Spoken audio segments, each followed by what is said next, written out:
మీ చిన్నారులకు రాయడం ఎలా నేర్పించాలో చెప్పిన డాక్టర్. ఇది ఫాలో అయితే పిల్లల చేతిరాత అందంగా మారుతుంది. పిల్లల అభివృద్ధిలో చేతిరాత ఎంతో ముఖ్యం. వారి చదువులో హ్యాండ్ రైటింగ్ కీలక పాత్ర పోషిస్తుంది.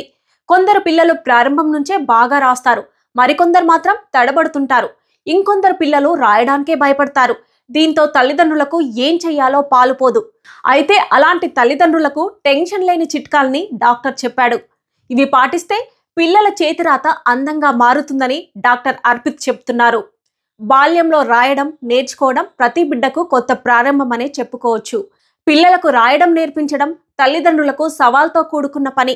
చాలా మంది తల్లిదండ్రులు పిల్లలకు రాయడం నేర్పించడం ఎలా ప్రారంభించాలో తెలియక ఇబ్బంది పడుతుంటారు.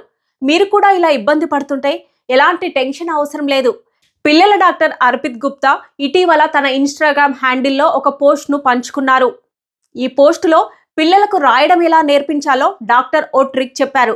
ఈ ట్రిక్ ఫాలో అయితే పిల్లల చేతిరాత మెరుగవడమే కాకుండా అందంగా మారుతుంది. ఆ ట్రిక్ ఏంటి, పిల్లలకు రాయడం ఎలా నేర్పించాలో ఇప్పుడు ఓ లుక్ వేద్దాం. చాలా మంది తల్లిదండ్రులు తమ పిల్లలు అక్షరాలు రాయాలని ఆతృత పడతారు. తమ పిల్లలకు ఏబిసిడీలు అఆఇలు నేర్పించడానికి తొందరపడతారని డాక్టర్స్ అంటున్నారు. ఇలా చేయడం వల్ల పిల్లలపై ఒత్తిడి పెరుగుతుంది. అంతేకాకుండా వాళ్ళు రాయడానికి భయపడతారు. డైరెక్ట్గా ఏబిసి అక్షరాలు రాయించే బదులు పంక్తులు నమూనాలతో ప్రారంభించాలని డాక్టర్ అర్పిత్ అంటున్నారు. ఇంకా కొన్ని చిట్కాలు చెప్పారు.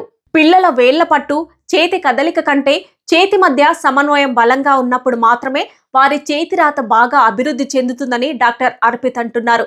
దీనికోసం స్క్రైబ్లింగ్ బెస్ట్ ఆప్షన్ అని అంటున్నారు డాక్టర్. ఇందుకోసం పిల్లలకు కాగితం, పెన్సిల్ ఇచ్చి వారు ఇష్టపడే విధంగా గీయనివ్వండి.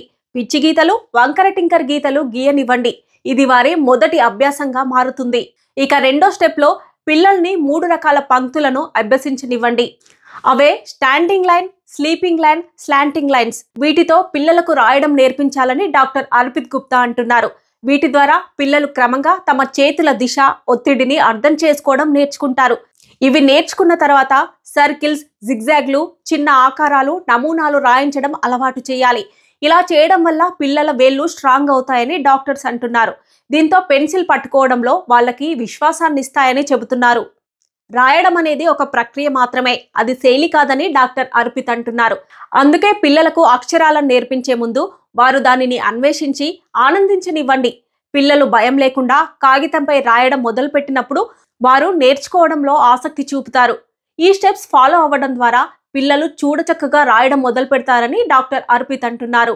మార్పు రాత్రికి రాత్రే సాధ్యం కాదని మీరు అర్థం చేసుకోవాలి. వారికి సమయం ఇవ్వండి. ప్రారంభంలో సాధారణంగా రోజుకు 5 నుంచి 10 నిమిషాలు రాయడం ప్రాక్టీస్ చేయించండి.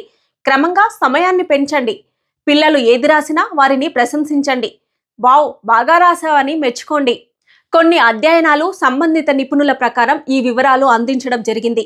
వీటిని పాటించే ముందు సంబంధిత నిపుణుల్ని సంప్రదించడం మంచిది.